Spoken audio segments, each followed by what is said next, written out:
1912-ci il 14 aprel gecəsi dünyanın ən böyük, ən dəbdəbəli və əsla batmaz deyilən nəhəng gəmisi Atlantik okeanın bumbuz sularına qərq olur.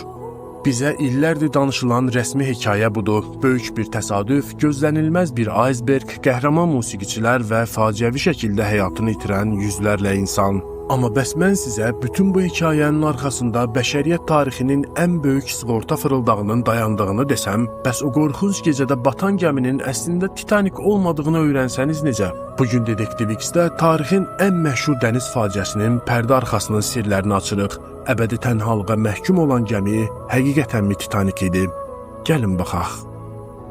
Hər şey Titanikin inşa olduğu zavoddan başladı. White Star Line şirkətinin iki böyük əkiz gəmisi var idi. Olympic və Titanic. Bu iki gəmi xarici görünüşcə bir-birinə o qədər bənzəyirdi ki, kənardan baxan adi bir insanın onları fərqləndirməsi demək olar ki, qeyri-mümkün idi. Titanikin ilk səfərindən aylar öncə onun əkiz qardaşı Olympic səfərdə olarkən hərbi gəmi ilə toqquşaraq çox ağır gövdə zədəsi aldı. Məhkəmə bu qəzada günahı Olympicdə gördüyü üçün sığorta şirkətləri milyonlarla dollarlıq zərəri ödəməkdən imtina etdilər. Şirkət rəsmən müflis olmaq, çökmək təhlükəsi ilə üz-üzə idi və məhz bu çıxılmaz nöqtədə şeytanın belə ağlına gəlməyəcəyi o dəhşətli plan quruldu. İddialara görə şirkət rəhbərliyi zədəli və təmiri artıq imkansız olan Olympic gəmisini sığortalayıb batırmaq qərarına gəldi. Bunun üçün sadəcə iki gəminin yerini dəyişmək lazım idi. Gəmilər yanaşı dayanarkən onların adları, xilas etmə qayıqlarının üzərindəki yazılar, içərdəki lövhələr sürətlə dəyişdirildi. Beləliklə, dünyaya əsla batmaz kimi təqdim olunan o lüks gəmi, yəni Titanic, əslində çoxdan ölmə məhkum edilmiş, gövdəsi yararsız olan qoca Olympic idi. Şirkət bu qəzanı bilərəkdən törədib, sığorta şirkətindən nəhəng məbləğ alaraq özünü xilas etmək istəyirdi. Bu dəhşətli iddianı sübut edən ən böyük faktlardan biri də gəminin sərnişin siyahısı və son anda baş verən qəribə hadisələr idi. Titanicin və onu inşa edən şirkətin əsl sahibi dövrünün ən qüdrətli və ən zəngin milyarderi J.P. Morgan idi. Morgan bu möhtəşəm və batmaz sayılan Titanicin tarixin ilk səfərində mütləq iştirak etməli idi. Hətta onun üçün gəmidə xüsusi lüks otaq hazırlanmışdı.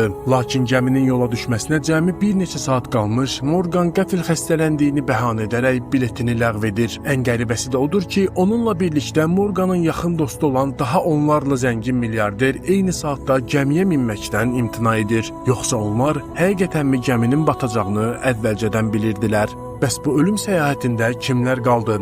J.P. Morganın dünyadakı ən böyük biznes rəqibləri və ABŞ-da Federal Rezerv Mərkəzi Bank sisteminin qurulmasına şiddətlə qarşı çıxan milyarderlər. John Jacob Astor, Benjamin Guggenheim və Isidore Strauss. Bu üç nəfər dünyadakı bütün pul axınına nəzarət etmək istəyən qüvvələrin qarşısında dayanan ən böyük şəxsiyyətlər idi. Və təsadüfə baxın ki, onların hamısı o gecə heç bir şeydən xəbərsiz Titanicin göyərtəsində idilər. Onların ölümü ilə Morganın qarşısındakı bütün maneələr təmizləndi və faciədən cəmi bir il sonra 1913-cü ildə ABŞ Federal Rezerv Sistemi rəsmən quruldu. Bu da mı sadəcə bir təsadüfdür? Gəlin sizə qəzanın taleyini dəyişdirə biləcək kiçik, amma dəhşətli bir detalda danışım. Gəmidəki növbətçilərin qarşıdakı təhlükələri görmək üçün istifadə edəcəyi xüsusi durbinlər var idi. Lakin həmin durbinlərin saxlandığı seyfin açarı gəmidə deyildi. Səyahətdən cəmi bir neçə gün əvvəl gəminin ikinci kapitanı David Blair qəfildən başqa gəmiyə təyin olunur və tələsik düşərkən seyfin açarını da öz cibində unudur. Bəli,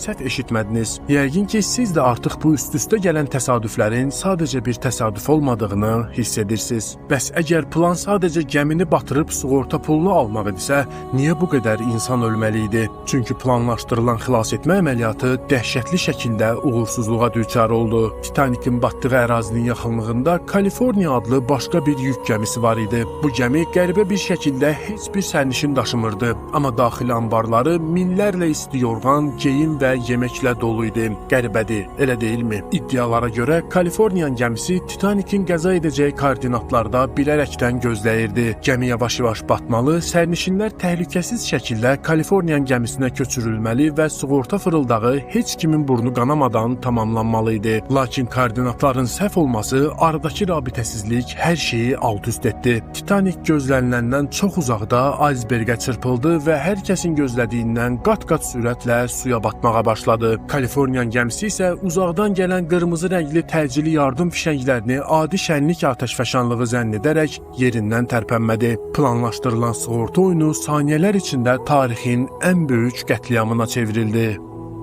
Və o gecə saat 2-nin yarısı insan ağlının qəbul edə bilməyəcəyi bir cəhənnəm yaşandı.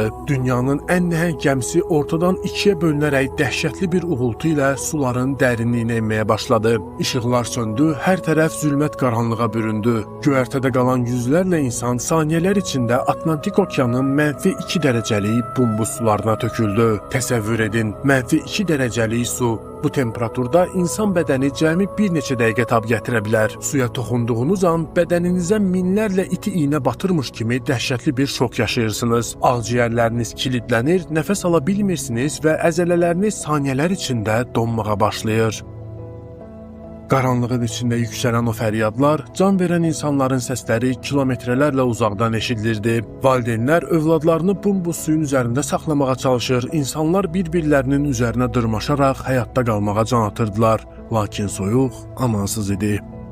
Cəmi 10-15 dəqiqə ərzində o fəryadlar yavaş-yavaş kəsildi, yerini ölüm səssizliyi aldı. O qorxunc gecədə düz 1500-dən çox insan bumbuz sularda donaraq can verdi. Onların bədənləri gecənin qaranlığında buz bağlamış oyuncaqlar kimi suyun üzərində üzürdü. Bu sadəcə bir qəza deyil, tarixin ən qorxulu can vermə mənzərəsi idi. Bugün o dəhşətli gecədən illər keçib, sənədlər, sirlər və cavabsız qalan suallar hələ də müzakirə olunur. Amma tək bir acı həqiqət dəyişməz olaraq qalır. 1500-dən çox insanın ümidləri, arzuları, yarımçıq qalan sevgiləri və o qorxunc gecədəki fəryadları Atlantik okeanın 3800 metr dərinliyinə əbədi olaraq dəfn olunub.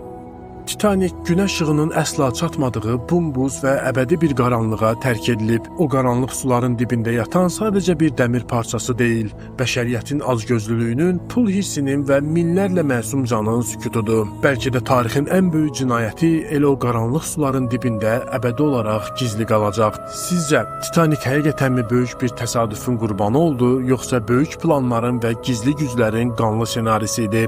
Fikirlərinizi mütləq rəylərdə yazın, hər birini oxuyacağım. Dedektiv X kanalını izləməyi, videonu bəyənməyi və sirlərin arxasınca getmək üçün abunə olmağı unutmayın. Qaranlıqda qalın, amma qaranlıq qalmayın. Görüşənədək.